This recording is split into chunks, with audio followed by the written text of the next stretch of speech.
Welcome back to your Pediatric Dentist channel Tiny Tech Talks. If you are new to this channel, subscribe the channel, and for details of this channel, visit the bio section, or you can also check out my first video. Sorry if there is any mistake in videos or shorts. Today we will discuss the growth spurts and growth trend, which are as important as Scammons growth curve, which we already discussed in previous video for both undergrads and masters. First, you have to make an index. For growth spurts, start with introduction, the timings and changes, clinical applications and references, and for growth trends start with the introduction, types and references. Let's start with growth spurts. Growth does not take place uniformly at all times. There seems to be periods when a sudden acceleration of growth occurs. This sudden increase in the growth is called the growth spurts. The growth spurt in prenatal period and infantile period differs because they are more of a biological process involving division of the cells. During the prenatal period, there are rapid periods of development within the womb, involve rapid multiplications of cells to form tissues and organs. Then significant growth and development of these tissues and organs result in the increase in size and weight of the fetus. So basically this depends on the biological process, which is cell division. Also, in infantile period, growth spurts are characterized by continued rapid cell division, quick gain in height and weight, and achievement of key milestones, improve motor skills and cognitive abilities. On the other hand, physiological alterations in hormonal secretion is believed to be the cause of accentuated growth associated with pubertal period. During puberty, the body undergoes significant changes, many of which are driven by physiological alterations in hormonal secretion. These normal changes are primarily responsible for the rapid and accentuated growth observed during this period. So the growth spurts in prenatal and infantile period is due to the biological process, and in pubertal period it is due to the physiological alteration in hormonal secretion. Coming to the timings of the growth spurts, just before birth. So in the final week of pregnancy, the fetus undergoes significant growth to prepare for the birth, and the changes are rapid increase in size and weight. The brain, lungs and other vital organs mature and fat stores build up to help regulate body temperature after birth. 1 year after birth, the first year of life is marked by the rapid physical and cognitive development. The changes are significant growth in the length and weight, development of motor skills like crawling and walking, and cognitive abilities. The eruption of primary teeth usually begins around 6 months. Mixed dentition growth spurts. Boys 8 to 11 years and girls 7 to 9 years occurs during the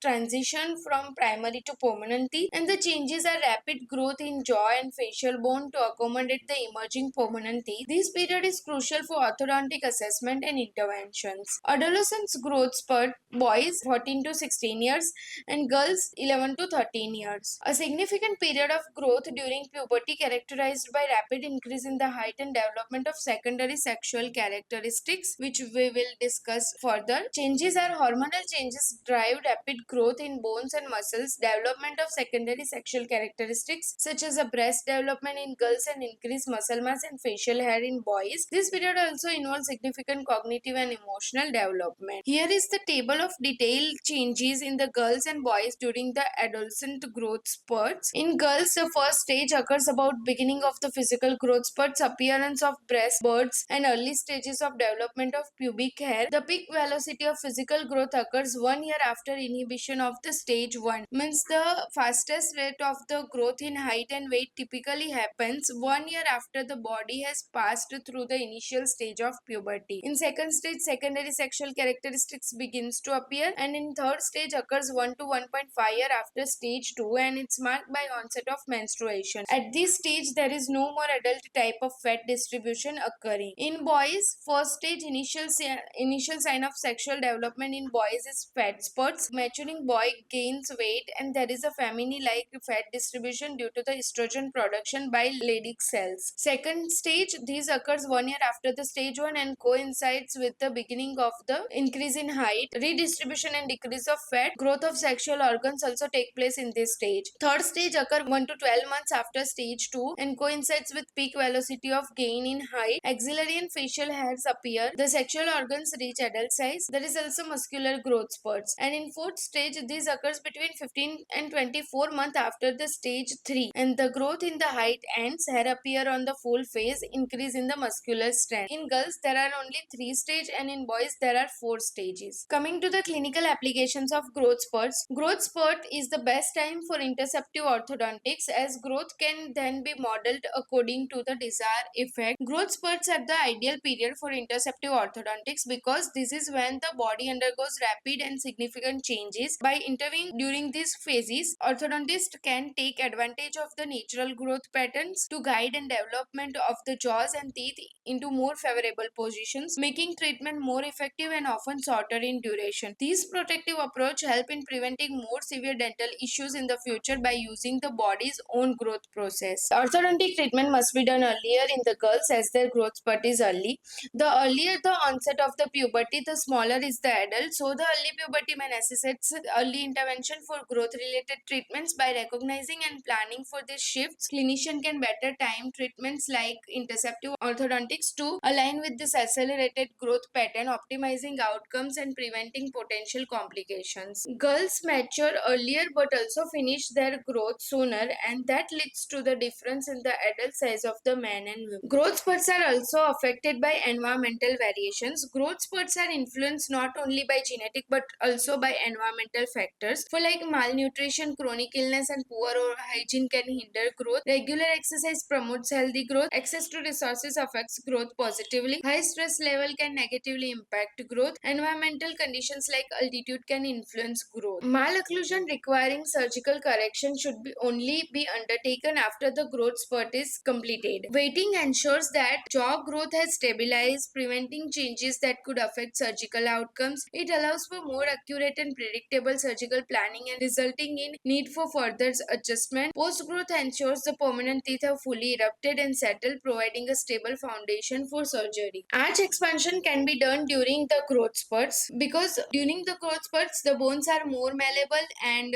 responsive to orthodontic forces, allowing for more effective and less invasive expansion. The natural rapid growth of the jaw bones during these periods can be harnessed to achieve desired changes more quickly and efficiently. Expanding the arch during growth spurts can lead to more stable and lasting results as the changes are incorporated into the natural growth patterns, and early interventions with the arch expansion during the growth spurts can reduce the need for the more complex surgical procedure later in the life. Class 3 tendency with the mandibular prognathism should be treated before the prepubertal growth spurts. Early treatment can help redirect the growth of the mandible and maxilla to correct the forward growth of the lower jaw before it comes more pronounced. And class 2 and class 3 malocclusion should be treated during the growth spurts. So growth spurts provide an opportunity to use the natural rapid growth of the jaws to correct the malocclusion effectively. If the jaw growth has to be accelerated, it has to be done before adolescence growth spurts in the girls because girls typically reach their peak growth velocity earlier than boys, and early interventions allow for the use of hormonal and growth factor to stimulate the jaw growth. In the timing of orthodontic treatment, the clinicians have a tendency to treat girls too late and boys too soon, forgetting the disparity in physiologic maturation. If the treatment is delayed, the opportunity to utilize the growth spurt is missed. Therefore, it is very necessary to carefully assess the physiologic age when planning for the orthodontic treatment. Coming to the growth trends, Charles H. Tweed, a renowned orthodontist, made significant contributions to the field of the orthodontics through his analysis of cephalometric radiographs. His work on the growth trends has been instrumental in understanding facial growth patterns and planning orthodontic treatments. Tweed identified consistent pattern of growth which he termed growth trends. These trends help predict future changes in facial structures and guide orthodontic treatment in planning. How? Tweed took lateral cephalogram of patients of different stage of the growth, and by overlapping these images, Tweed could track the changes in the facial structures over time. Through this method, he discerned consistent patterns in how the face and jaws grew, which he classified into the different type of the growth trends. First, what we know about A and B angle is, according to Steiner, it is the angle between point A on maxilla and point B on mandible. It is the difference between the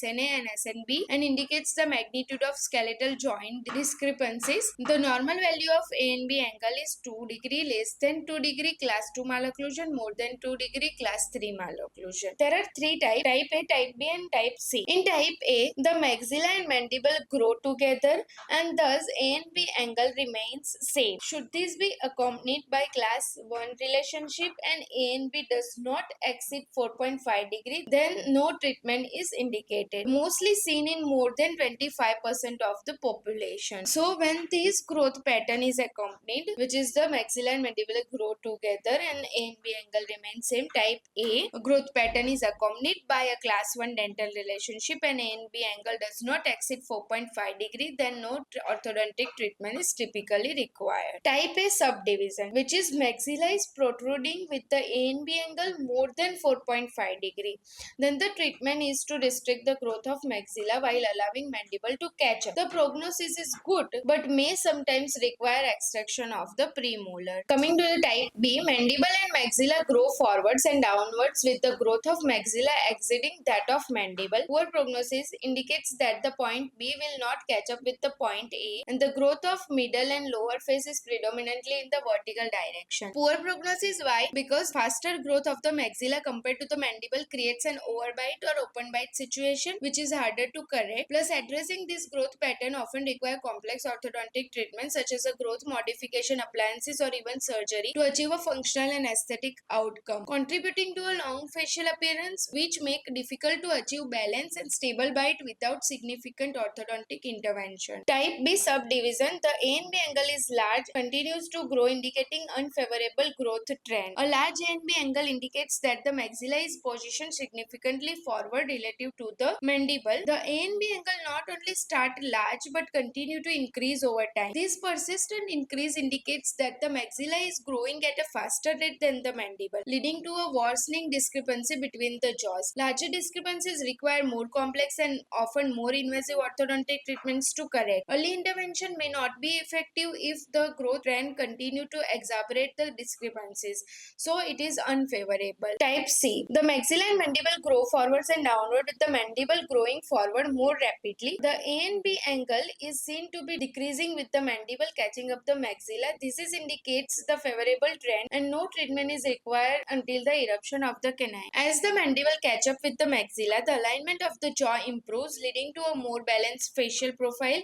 A decreasing A and B angle indicates that the jaw align better, reducing the discrepancy between the upper and lower jaws. Since the growth trend is naturally moving toward a balanced jaw relationship, less orthodontic intervention is required at the stage. Why no treatment is required until the eruption of the canine? Because canine eruption typically occurs around the age of 11 to 13, providing an opportunity to monitor the natural growth trends of the jaws. This ensures the growth pattern remains favorable and that no expected issues arise. And by the time the canine erupts, most of the permanent teeth have emerged. This gives orthodontists a clearer picture of the overall dental alignment and bite, allowing for more accurate treatment plan. So treating after the canines help in achieving more stable and lasting results. Early interventions before the canine erupt might lead to the treatments that could be rendered unnecessary by natural growth corrections. Waiting ensures that only necessary interventions are made. Type C subdivision, the mandible is found to be growing more forward when compared to the maxilla. With this, the mandible incisor touch the lingual surface of maxillary incisor. Therefore, mandibular incisors are tipped lingually and maxillary incisors are tipped labially. In this case, early intervention might be necessary to manage this forward growth and prevent severe malocclusion. Treatment could involve guiding the growth of maxilla or controlling the forward growth of mandible to achieve a balanced jaw relationship. These are the references. If you want this PDF or any other PDF, just like, subscribe and comment your mail ID with the topic and I'll send you the PDF. New videos on Thursday evening 6 p.m. and Sunday morning 11 a.m. Also, we try to put MCQs according to topics on our shorts with the answers and explanation if needed, which will help you in Viva or NEET exam. Like, share and subscribe the channel. Thank you.